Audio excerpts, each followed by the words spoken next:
Good afternoon. It is time for another community COVID Q&A broadcast brought to you by AVC News and of course our sponsor, we don't want to forget them, Muskingum Valley Health Center. We will be providing answering questions today with these specific with specific local information on the pandemic and how it's affected our community, and of course that changes every day. Joining me today, I'm incidentally Bill Kassler, your anchor for today. Joining me today, Cambridge Mayor Tom Orr, Guernsey County Commissioner Dave Wilson, Guernsey County Health Commissioner Dr. Edward Colby, Noble County Health Commissioner Sean Ray, and Guernsey County Senior Citizen Center Executive Director Sean Gress. Oh, and I don't want to forget my friend at Southeastern Med, Wendy Elliott. She's the CEO there. So thank you all for joining us today. And we have a lot of ground to cover, and we've got about an hour to do it. So I want to get right into the questions as quickly as we can. And we will be starting off with a question that is, well, it's an interesting one, kind of a hot potato. Here we go. Many local politicians and community leaders are not supporting the governor's orders, not even law enforcement. Doesn't the example need to be set at the top and enforced by law? And that would probably go to either Mayor or Commissioner Wilson at this point, I would say. Well, I'll go first. I believe we are supporting the governor's stuff. At the same time, we can't be with every single individual out there. From the minute this thing started in a very difficult period of time, we did have some of our leaders below me, which I take responsibility for. We can't chase everything down at the level and still be everywhere we need to be, but depending on the level of what's going on in law enforcement and things like that. I just, as soon as last week, I received a call from one of our panelists here. I won't go into it all. And, asked me to double down on a few things, and we have done that. And as I think that's why we're here today. It has continued to be more challenging, and it is a very serious issue, and it has to be looked at the best possible way it can. And so we've been doing more and more all the time, and that's one of the reasons we're here today. And but as far as ordering each individual to do and force, that's just simply not going to work in America, and we know that. At the same time, lead by example, and in fact, this is one of the few times I haven't had this on today. So much as I hate computers, I'm here, and I'm glad I don't have to wear that mask. So I'll go with it. Dave, any follow-up? Well, I feel that we should be, as community leaders, whether in government or at any level, that we should be an example on this. It's really important. Here in the county administration building, we've been wearing masks in the common areas for weeks now, if not months. But I got to admit, we were lax within our own offices, and we have changed that. We wear a mask at all times unless we're at our individual desk, and our desks are either separated by more than enough distance or by walls. So that's not an issue there. Personally, I wear a mask anytime I'm in a public building or in any location where I'm going to be around any other individuals, especially in close proximity. So I feel that we should be wearing masks. No doubt about it. Social distancing and wearing a mask, important, particularly at this time with COVID, very much rampant. This next question, I would say, would go out to our medical people. So Ed, Wendy, and Sean, this will probably go to you. How soon do we run out of resources at the hospital for COVID and non-COVID patients? And what is the plan when that happens? Wendy.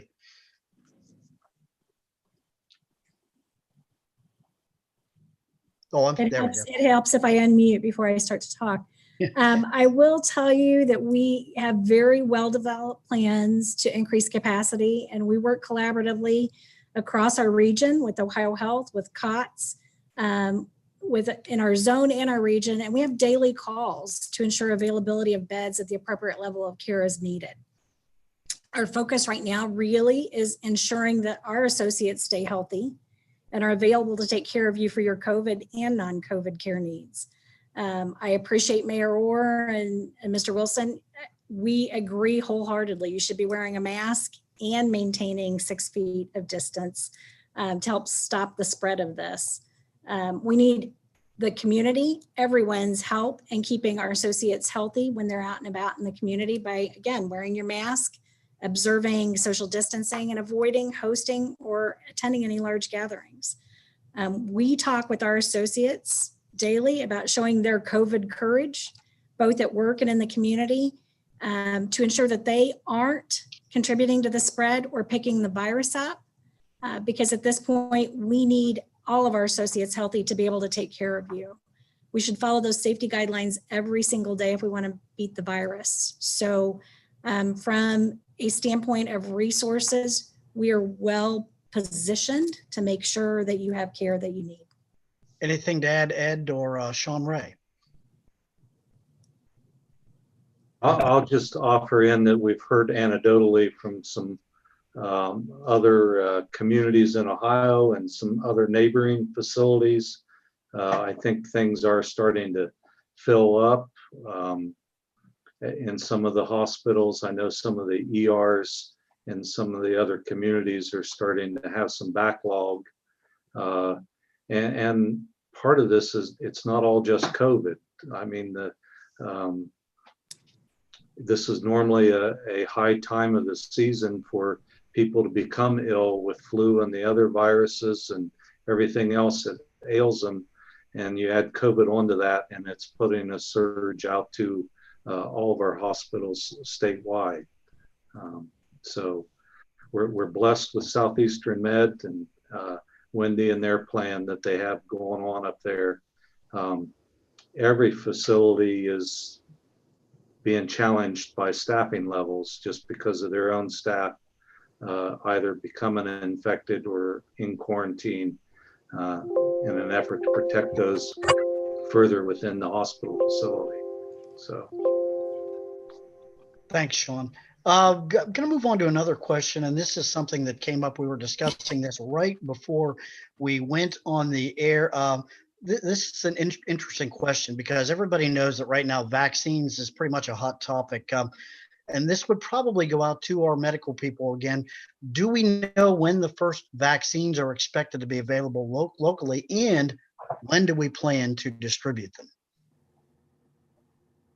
Let me call on Ed Colby for that. Let's see. Sure. Yeah. Thanks for having me.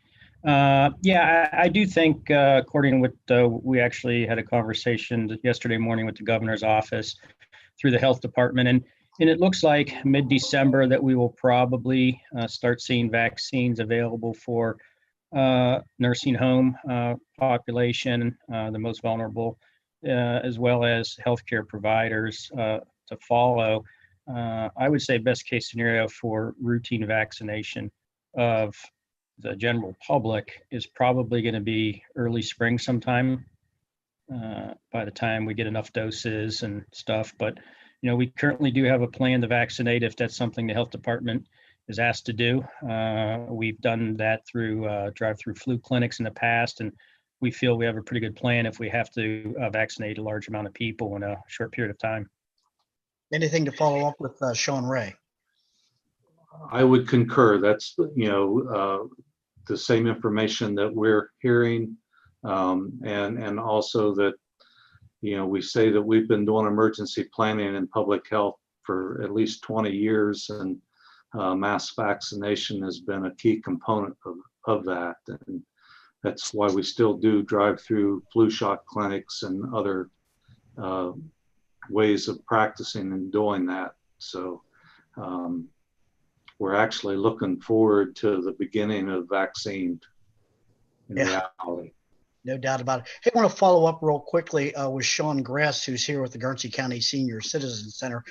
Sean, do you have any plans to help with the distribution with seniors once the vaccine does become available? Certainly. You know, some of our plans that we've really been focusing on are working with the Ohio Department of Aging, the Area Agency on Aging, as well as our community partners, anything that we can do. We have served as a flu shot clinic, so we are certainly positioned to be able to do that, to assist with seniors. We just this week, there was an anonymous donation made to the state of an abundant supply of masks. And we've actually distributed just within yesterday and today, we've sent out over 3,200 masks to seniors. We've delivered those to all of the senior housing, senior apartment complexes. We have over 1,200 clients that they're being delivered to through our home delivered meal program. So certainly trying to do our part to emphasize safety, to promote the vaccine for seniors, especially being a very vulnerable population. Thank you very much, Sean. We're going to move on to a little bit different type of question. This is a general question, and it's interesting to me.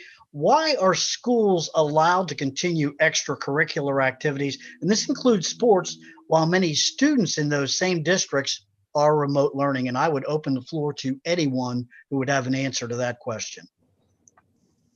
I think we're all going to, I'll just use my refereeing component here to kind of reach into this. There's so many moving parts in society, what we've always done, habits, curtailing of a lot of things. As they finish the football playoffs and moving into the basketball and the wrestling, it doesn't make, there's a lot of these arguments, just like you'd asked me earlier on, like the police or the sheriff don't have masks on. Why don't they stop everybody on the streets? I mean, being able to stay and to be all to all things, it's just almost impossible. In fact, it is impossible. I think with lack of fans and different fixing the facilities and things, they're trying to do the best they can to keep the whole body and mind keeping busy so people can live their lives. I don't know that I'm answering that question or making it worse, so I'll let someone else have a whack at this. Yeah. But it's daily change, and that's kind of why we're here again today. Not all that long ago, 6 months ago, we thought that was the bad period. Then it got a little bit, we were all proud because Guernsey County and Noble County and some of the best counties out there. Well, that's not necessarily the case now. We're charging up the sharks with the best of them, and that's kind of a scary thought.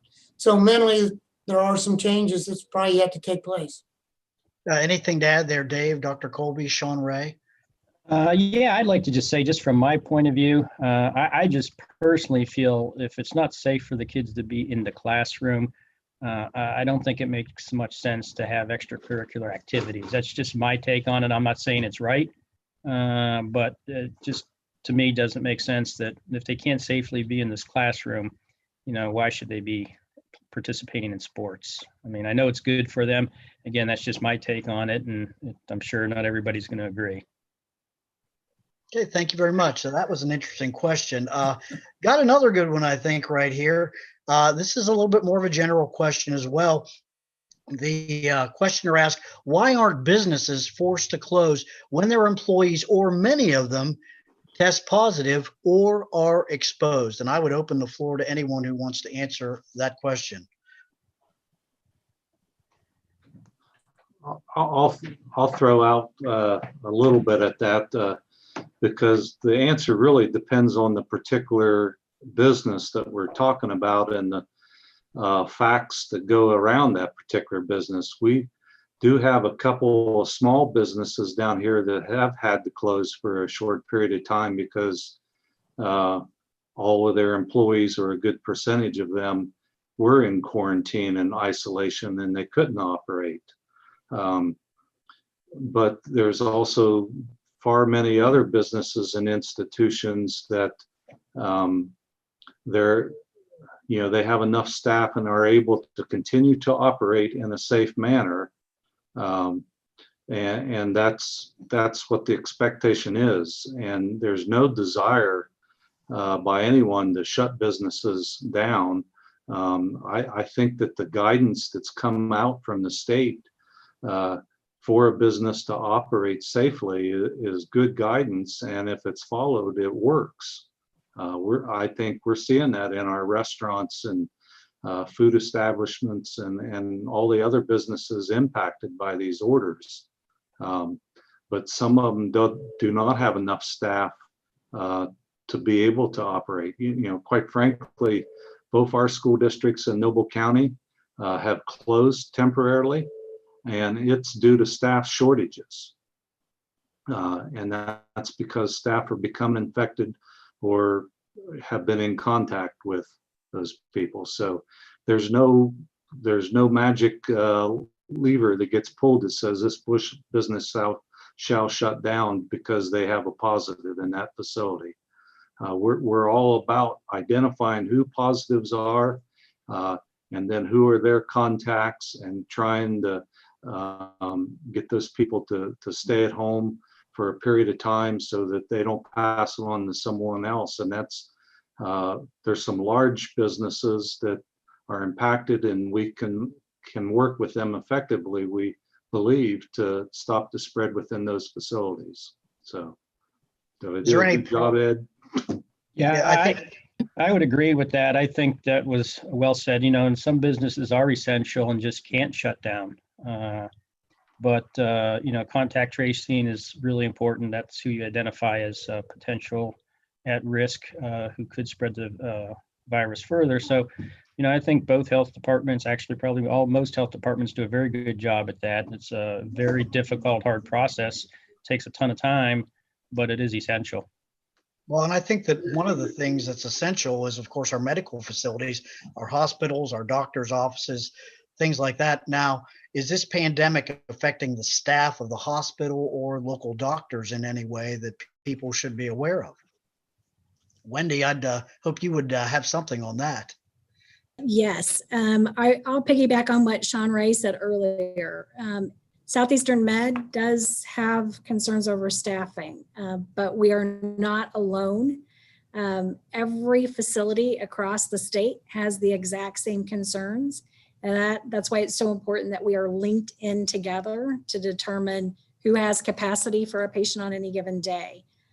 That's why it is so important that the community supports us by wearing their masks and social distancing.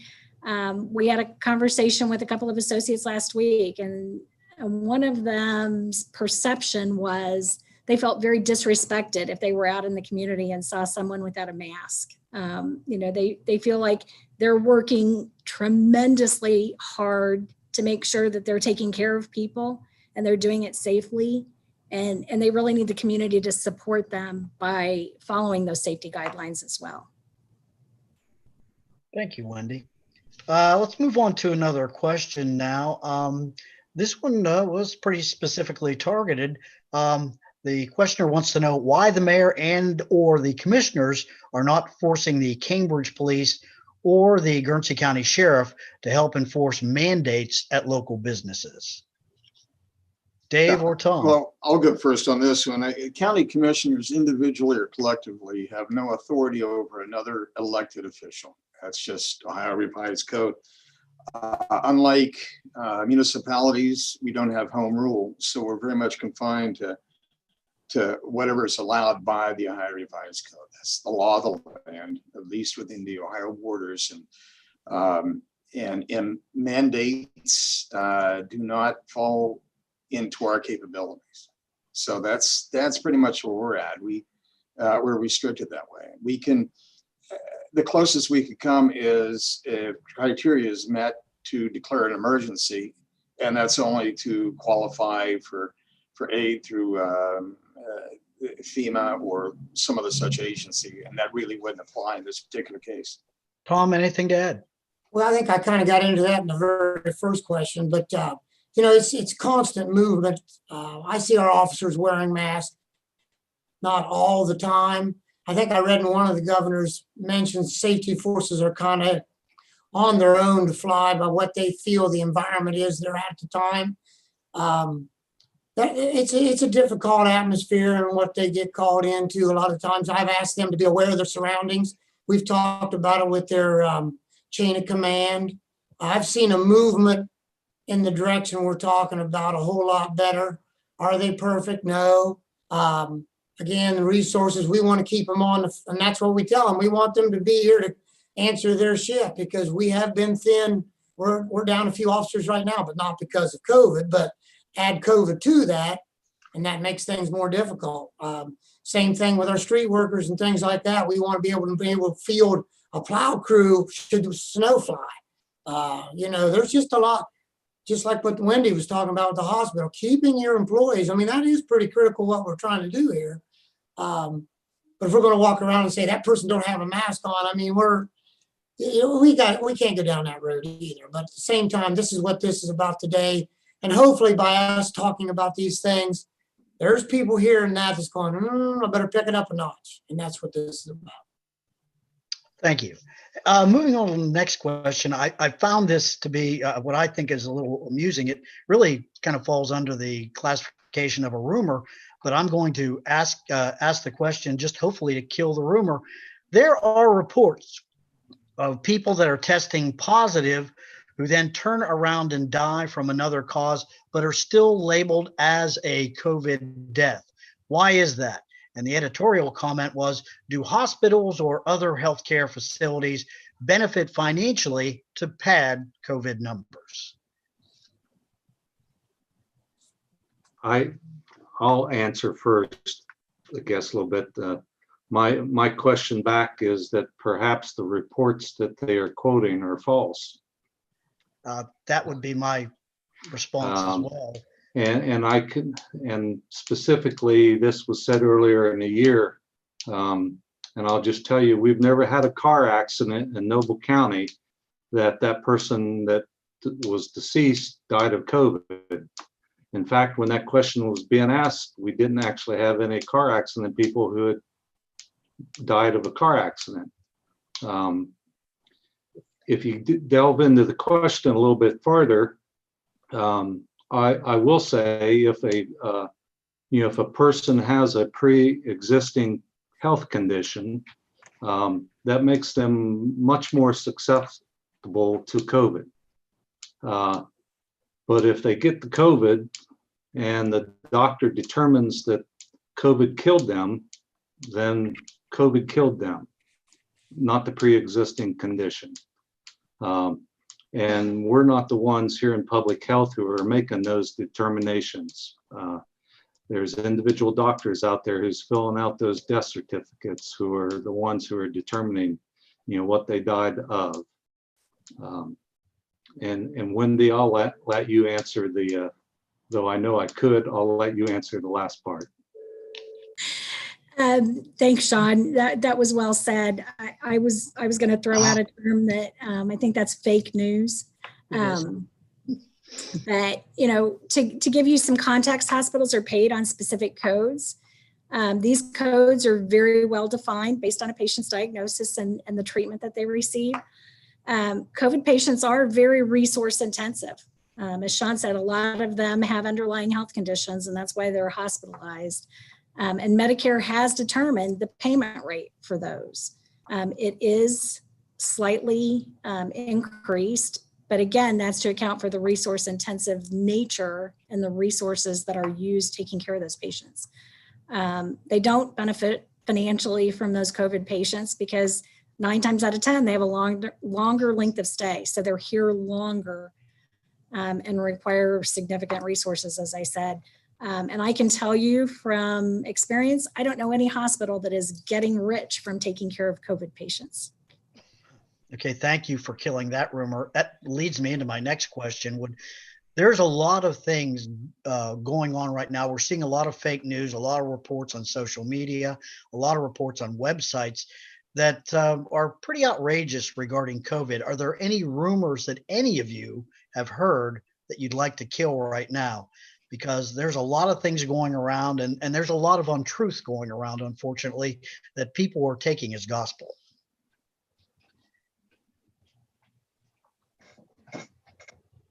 No wild rumors in your world? We made it through the election and we still have it. Yeah, no doubt about that. Good point. To flip back to the previous question, I don't want to lose track of the rumor thing here. But in talking about is someone having another ailment, but then COVID-19 comes into play. Whether a person is diabetic or has heart issues. I mean, I've got a couple of stents and I feel just fine. But if I get COVID, don't blame it on the heart stents, because COVID is what's going to push me over the edge. So there may be other prevailing circumstances, and you can go ahead and speculate all you want. But if COVID is the factor that pushed you into the grave, I call that a COVID death regardless. Here again, I'm not a medical professional, and I haven't stayed in a Holiday Inn Express for a while. But it seems to me that if COVID comes into play, it's COVID. But that's just me. Yeah, I would say that, you have to ask yourself, did COVID contribute to the person's death? Would they have died normally of their underlying chronic conditions if they didn't have COVID? And I think a lot of times the answer is no, they would not have. So, there's no question that you're right. Sometimes COVID may exacerbate somebody's renal failure, may exacerbate somebody's heart disease. And that's, and if they die from that, the question is, yeah, COVID did contribute to their death. Okay, thank you. Let's move along, and this question would probably go out to our medical professionals. And questioner wants to know, how many ICU rooms are available in Guernsey and Noble counties?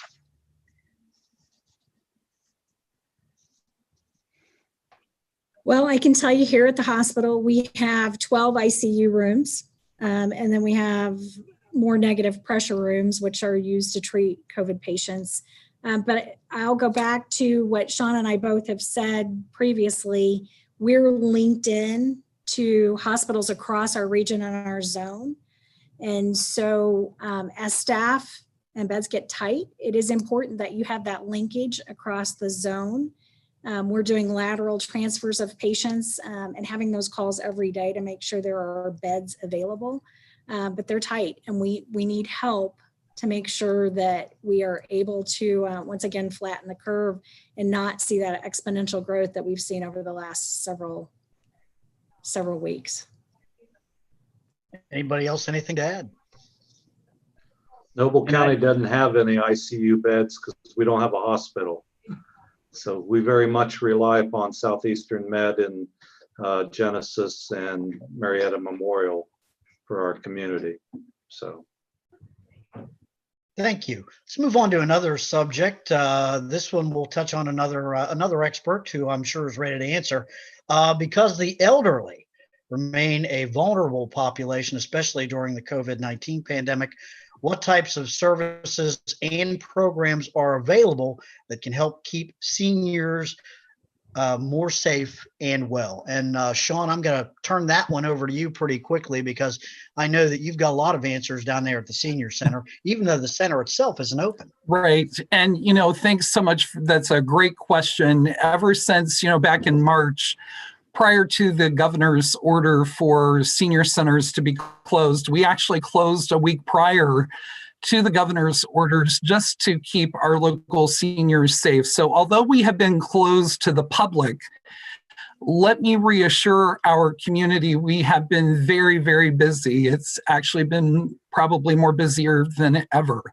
And what we have had to do is we've had to take our traditional model, totally change the way that we do things. And so, immediately we recognized during the stay-at-home orders that we needed to be able to provide essential services for seniors to be able to stay safely in their homes. So some of the things that we have taken on and we're continuing to provide to this day, we are doing grocery shopping just for seniors that are fearful of going out. They don't feel comfortable going out to some of their local places to shop. We have staff that is equipped and prepared to go out and do that shopping for them. We are also continuing to increase our Meals on Wheels program. And I have to tell you, Meals on Wheels has absolutely quadrupled since the onset of COVID. Pre-COVID, we were averaging probably around 500 meals a day. We peaked somewhere over probably 2,050. Right now, we're averaging about 1,200 home delivered meals a day. So we've continued to increase the amount of food that we're putting in people's homes. Prior to COVID, we were serving one hot meal a day. Now seniors actually have an option of 2 meals a day. We're serving one hot. They have an option of a breakfast, a cold, or a frozen meal that we actually prepare here in-house. We're also have increased our wellness calls and our wellness checks, which has been really essential, for an organization that's used to seeing 1,000 to 1,200 people come through our doors on a daily basis, and to have those doors closed, we no longer had that rapport and relationship to see how people were doing, how they were feeling every day. So, that didn't stop us from wanting to know how they were doing. So our staff has been reassigned to make wellness calls every day. We've actually reached out to our community partners through Guernsey Health Choices. We've developed a program, Checking and Chatting. It's just a program that if seniors are feeling lonely, if they're feeling depressed, that if they just need to talk, someone to talk to, it's a great program to be able to reassure people that the community cares very much for them. Keeping seniors safe has been our #1 top priority through all of this.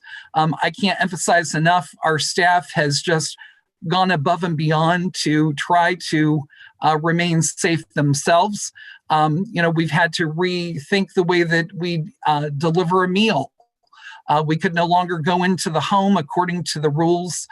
So we had to do porch deliveries or outside door deliveries, which also, again, prohibited us from going in the home, doing a quick scan to see how their safety or their wellness truly was. But on the flip side, a lot of this, and I think a lot of you would probably understand and appreciate this, the rules continue to change. There is no bona fide playbook that any of us are playing from. And I think some of the anxiety that many of us face as community leaders or in leadership roles is, how do we modify and continue to meet the needs of the local public and operate within the rules? And a good example of that is we still are essential workers. So we're still providing home health and homemaking services in the home. So here we are, we can't deliver a meal in a home, which may take 3 minutes, but we're spending 3 to 5 hours in the home providing personal care and home health care. So there's a lot of confusion, a lot of contradictions sometimes with some of the regulations, but we're also working on putting together some blessing bags that are going to be going out to over 800 seniors that'll be filled with activities, PPE. We're also looking at providing them with, we had a donator that provided us with over 800 Upper Room, which is a daily devotional book, which we're hoping, for a lot of the seniors that can't get out, can't get to church. Spirituality is also very important when it comes to wellness. So keeping people's faith, keeping that hope is also very important to us here in our community. Hey, Sean. Yes. Hey, thank you very much. And I want to make sure that we get a chance to touch base Sure. with Sean Ray, because I want to see if there's anything down in Noble County for seniors that he has specifically down there that he can tell us about. Sure. Thank you. You're welcome. Sean. I would say a lot of those sister programs are repeated down here through our senior center as well. There are certainly some differences, but and I know that they're dedicated and just as challenged at trying to how to serve the seniors going forward. And I would echo Sean Gress's, the need for spirituality and each people's, we need that mental health right now of reaching out. And so some of our churches, I think, are helping carry that ball as well. I can tell you on the mental health side of it, in our schools, and in the community. We are seeing some increases in some mental health problems. It was real evident when school started back up. And fortunately, Allwell, our mental health provider down here, has been able to work with them and provide that. A side note, I can tell you our nurses here that are doing the contact tracing and talking to the positives, a lot of those require daily calls. People have really looked forward to some of those calls in reality, because sometimes that might be the only contact that they've had with somebody that day. And so while we have people who are upset we're calling them, we have a lot of them that are upset when their period's over and we're no longer calling them every day. So Thank you. Hey, I want to take a little bit of time out here to thank our sponsor, Muskingum Valley Health Center. MVHC offers adult women's pediatrics, dental, podiatry, as well as behavioral health, and all under one roof. MVHC accepts all patients, regardless of income, insurance, or residency. Our thanks go out to MVHC. Let's move along to another question, a different type of question here for this round. What measures are local governments engaged in to ensure that everyone has access to correct information to prevent further infection among the population? I would open that to anybody who would like to answer that question. Well, I'd like to think our city hubs, all our departments are kind of like information centers. We get calls all day long about a variety of subjects, as well as, like I said, Sean, the health, or down at the senior citizens, the county commissioners. What we're doing here today, communication, trying to make sure people stay connected, engaged. This is a long, drawn out slog. It's not, someone said hope. That's kind of what we do in our positions of trying to find a way to navigate all the different changes on a daily basis, or literally every other day the government comes, and people tend to take bits and pieces of certain things stronger than something else. But at the end of the day, I think all of our desks have been trained to try to get the right information to people and stay in communication. I know one of the things I privately have tried to do, every once in a while, I'll just grab the phone book and go down through, and I'll call friends and people from around town just to see what's going on in their neck of the woods. And I think Sean brought that up earlier, just that human connection.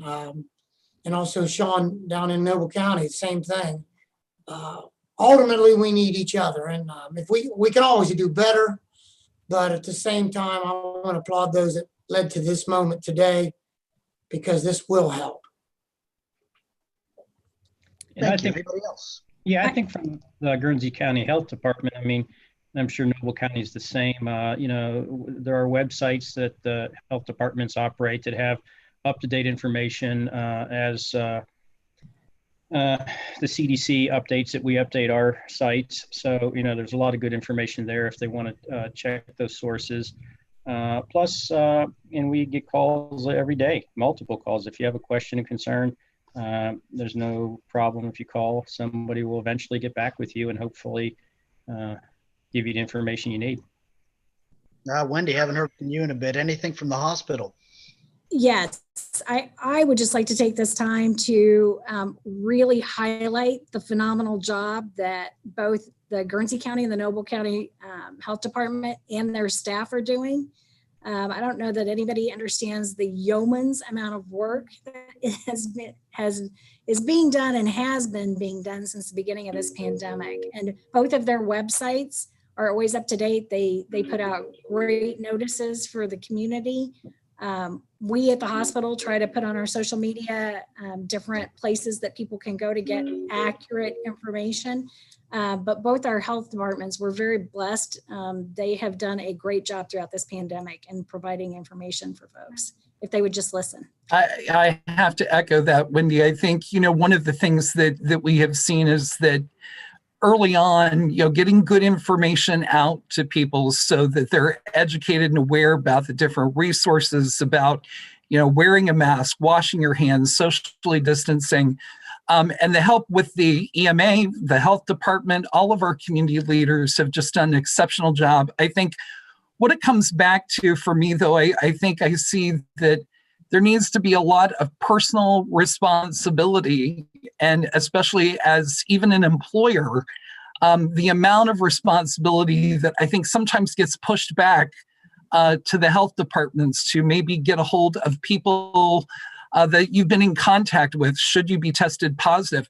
Taking some of that responsibility and calling them yourself and letting them know that, this has happened, and making those calls as quickly as you can really help reduce the spread, so that as people can quarantine as quickly as possible, that's just going to help slow things down. And I think that's so essential, especially as we're coming up on the Thanksgiving holiday, to really rethink the traditional ways that we have done things and to come up with those creative ways that are still safe, that protect those that are most vulnerable.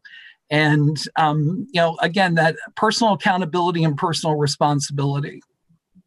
Thank you very much. Let's move along to another question.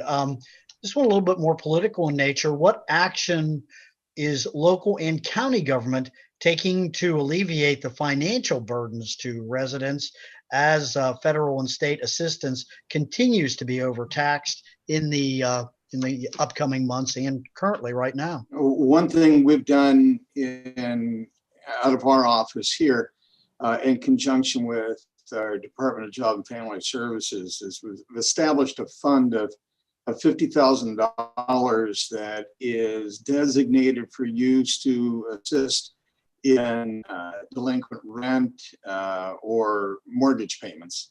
And that has been just put in place in the last couple of weeks. And again, that's being administered through our Job and Family Services office, but that money has come directly from the CARES Act dollars that we've benefited from here in Guernsey County. And we have done the same thing we took a different approach. We did it with the water and sewer billing and things. And we were partnership with the Salvation Army because they, quite honestly, we count on them a lot of times. They know how to do the pass through and how to qualify and disseminate. We want to make sure those things get accessed by those that really need it.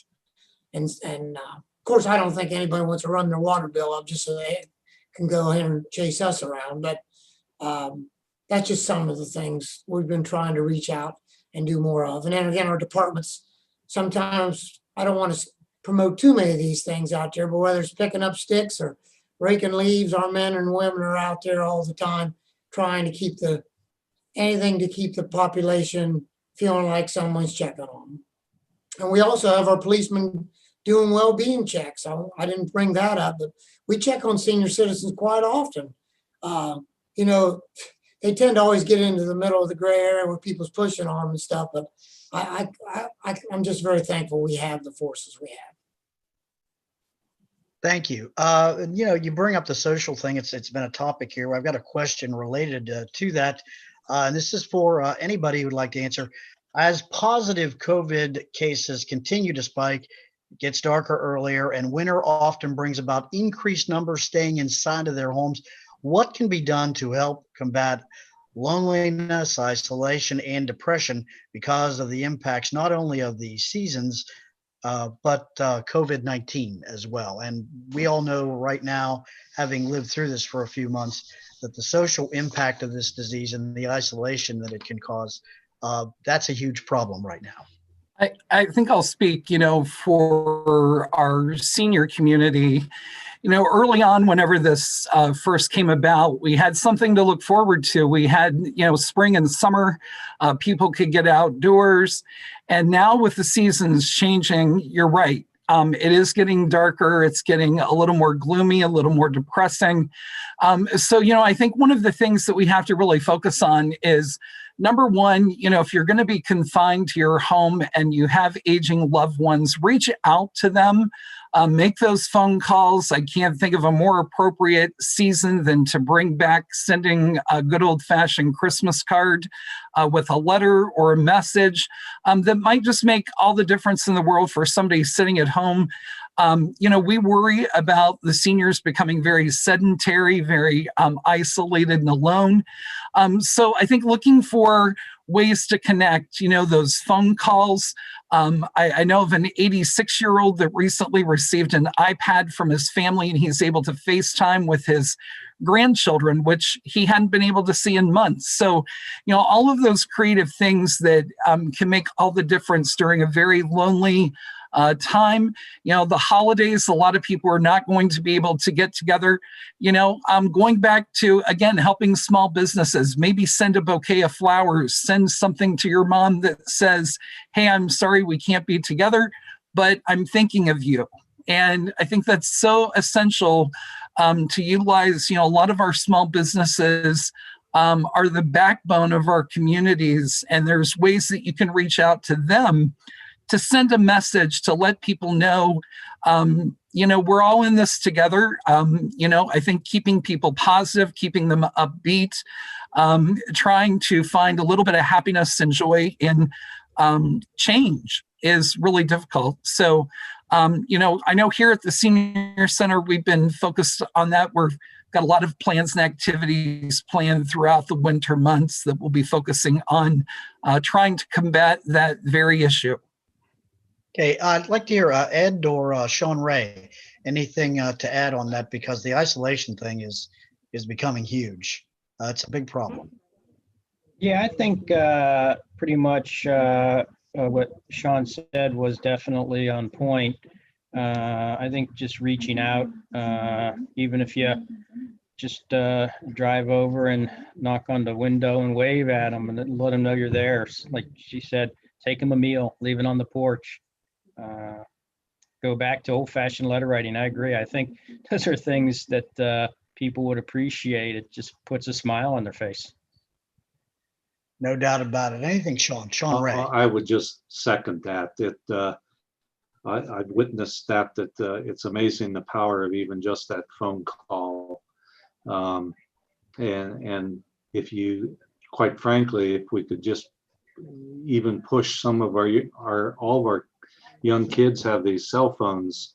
They don't know how to actually talk on them. But it would be so great if we could get, I can tell you that if one of my children calls their grandmother, it just lights the day up. And that goes for neighbor to neighbor. And perhaps even back at now that we're in this time again, something we saw early on that kind of fell by, but maybe call the neighbor and get their grocery list and go safely get that for them and leave it for them. All those efforts are appreciated, and or even help them figure out how to get on Facebook Live and see their Sunday service, or whatever the media is. And I'll just say this too. We've had one of the local school districts, Rolling Hills, actually reached out to us. And what they would like to do is they're going to have their students make Christmas cards that we're going to be sending out to the 1,200 home delivered meal participants that we have. So we encourage not just Rolling Hills, but all the school districts throughout the county. If you would like to make Christmas cards for us to distribute, we'll be happy to do that. Anything to put a smile on a senior's face right now. And that's really kind of not just our mantra through COVID, but in all the things that we do, is making those little heartfelt touches to people that really make all the difference. And I think that's where we're very blessed as a community to have a group of people that really care about the people in our community. And it doesn't have to be big, doesn't have to be grand. Sometimes it's just those very small things that make all the difference. Thank you very much. Let's move on. Got a medical question here. Bill, can I share something before we move on from this topic? So, yes. Isolation and depression isn't just for those that are stuck at home. There are a lot of essential workers that have continued to come to work. And early in the pandemic, there was a lot of outpouring of appreciation for the heroes that work in healthcare. And we've really seen that taper off a little bit. And I would tell you that going into winter, being tired, feeling that the community sometimes doesn't support you by the safety messages really weighs on healthcare workers as well. And those very small moments of appreciation, we're really trying to focus on resiliency of our staff, gratitude, daily gratitude. And this morning, someone had taken chalk on the sidewalks into the building, and it really was just, we have a rally cry here that it is "We before me, united we win." And someone had taken the time to chalk that onto the sidewalk, and it was amazing how much that helped the resiliency of the staff today. So it's those little things for both those isolated at home and those that are isolated at work. Appreciate that. And keep your mic on, Wendy. Probably going to have another question for you pretty quickly here. Does the hospital and do medical professionals locally have enough protective gear for their staffs? And Wendy, I'd turn that question right over to you. Enough protective gear available? Short answer is yes. If you remember when we started this pandemic way back in March, we really, when you put plans together, you're looking at space, supplies, and staff. And early in the pandemic, I think across Ohio, across the nation, we were worried about protective equipment for those that were in exposed positions. But we've really done a great job. Our community supported us at that time, and our materials director has done a phenomenal job managing that. So supplies are in great shape at this point. We take a look at those every day. Really, the staff is what is tight across our zone, our region, our healthcare systems, and that's why it's so imperative that we keep everyone healthy. Ed, Sean, anything to add on that one? Protective gear available for medical professionals? I think it's become more readily available, at least at the physician's office level. For a while there, masks were a scarce thing, and but there seems to be, I think the suppliers ramped up their production. So yeah, there doesn't seem, at least from what I'm observing, I don't seem to see a difficulty in getting the PPE stuff that we need. I would second that. I'm hearing that in our community as well. Both our health departments have received shipments of PPE throughout from the state at times and have somewhat of a stockpile in reserve. And what is short at times changes. So a couple, 3 weeks ago, as our nursing home was experiencing an outbreak, I think they were having a shortage of gowns for a while, and we were able to help resupply that a little bit till their regular supplier come in. So but the state and I think regular suppliers are really helping with that tremendously. All right. Hey, we've come to that time in our program where we're going to wrap things up. I'd like to give you all a chance to make a short final statement if possible. I'd like to start off with Mayor or Tom. Any final thoughts here as we wrap up this coronavirus Q&A? I want to thank AVC truly for giving us this option. We're getting ready to go in to the holidays. We're all thinking about loved ones, and just listening to some of this, I know my heart's, wow, I'm thinking about, senior citizens and little kids in school, and people are a little bit, this thing's been a long process and it's not over yet. And we got to double down on it and remind ourselves. When I leave this seat, I'll go out and put another memo out there. And, but as we move on into Christmas, it's obvious it's going to be challenging too. We've changed our Christmas parade this weekend to where it's just going to be a reverse parade. It's going to be half the side. People will pass by in the safety of their own vehicles or distancing. We're not going to be anywhere near where we've been in the past. But we have to provide hope as we wander through this. So with that said, I think Cambridge and Guernsey County, Noble County, and everyone Southeastern Ohio is doing the best they can. But I like what Sean was saying earlier, and I think some of the other ones were too. Reach out. Let's double down and reach out and take a look around us, our neighbors, our friends. Don't take anything for granted. Yeah, Wendy Elliott, do you have any final remarks? Yes, it is never too late to do the right thing. Stay home if you're able, wash your hands frequently, wear your mask and maintain social distance, and make good choices this Thanksgiving. Avoid attending or hosting large gatherings and find new ways to celebrate those holidays.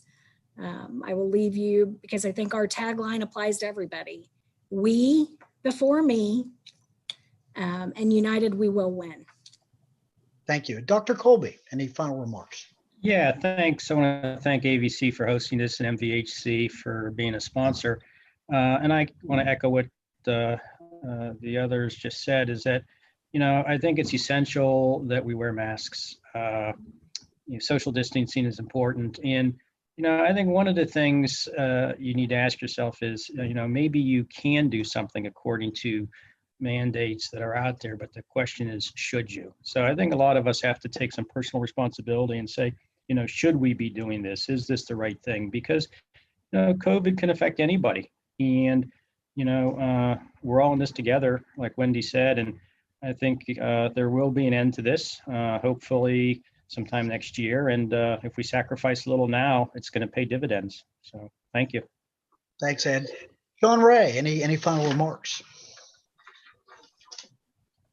No, I just, yes. I want to thank everyone that's, part of this broadcast and AVC for putting it on. I'm sincere in thanking everyone else because, quite frankly, we've felt in recent weeks that the public was no longer listening to the health departments or the governor, and we really need other community partners and people to step up and realize the severity of this problem and to be a voice with us, certainly not against us in this cause. And so Mayor Orr, Dave Wilson, Wendy, Sean Grass, it's greatly appreciated. And it's, my own county commissioners, I appreciate their support. It's a tough time right now. I can tell you my own staff, and I know Ed's staff, because we're both talking back and forth, or our staffs are a lot every day. It's a tough time on us. And we really need, some support from the public just to accept that personal responsibility and make these are really little changes that we're making into a big deal right now, what we need to do to prevent this disease. But and Sean, thank you. We're running out of time a little bit. I want to make sure we get everybody. Sean Grass, a few quick final remarks, please. Well, first, I want to thank AVC Communications for this opportunity. I want to thank everybody that's participated today, both individually and collectively. We couldn't do what we do here at the Guernsey County Senior Center without our community support and our voters. If you have a senior in your life, an aging loved one that you think needs help or assistance, please reach out to us. Feel free to contact us. There are ample services available to help in the community. And just want to, from the bottom of our heart, you're either part of the problem or you're part of the solution. And I think it's really comes down to being part of the solution. How do we keep our community safe? How do we keep people happy and positive? And we're all in this together. We cannot lose hope, and we've got to keep the momentum going, I think, for keeping all ages safe and all generations. And thank you, Sean. And I saved the best for last. Dave Wilson, nobody can put a bow on things like you, brother. Go ahead and take us out, please.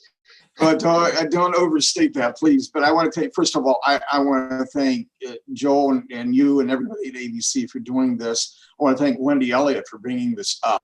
And because really, you were the catalyst for this, Wendy. Thank you. And I also want to thank MVHC, Muskegon Valley Health Center CEO Dan Atkinson, a Cambridge native, and all you've done. Thank you so much. But just very quickly, this has really hit close to home to me when people that I know and care about have lost a loved one in the past week. It's reality.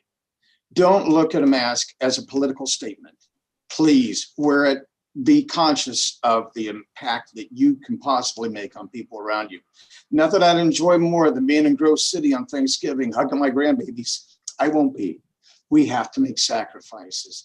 Let's do it for the common good. And God bless you all. Thank you very much. I'm Bill Castler for AVC News. I want to thank our sponsor, Muskingum Valley Health Center, one more time for bringing this program. I want to thank all you people for joining me today. And God bless. Have a great holiday. Thank you.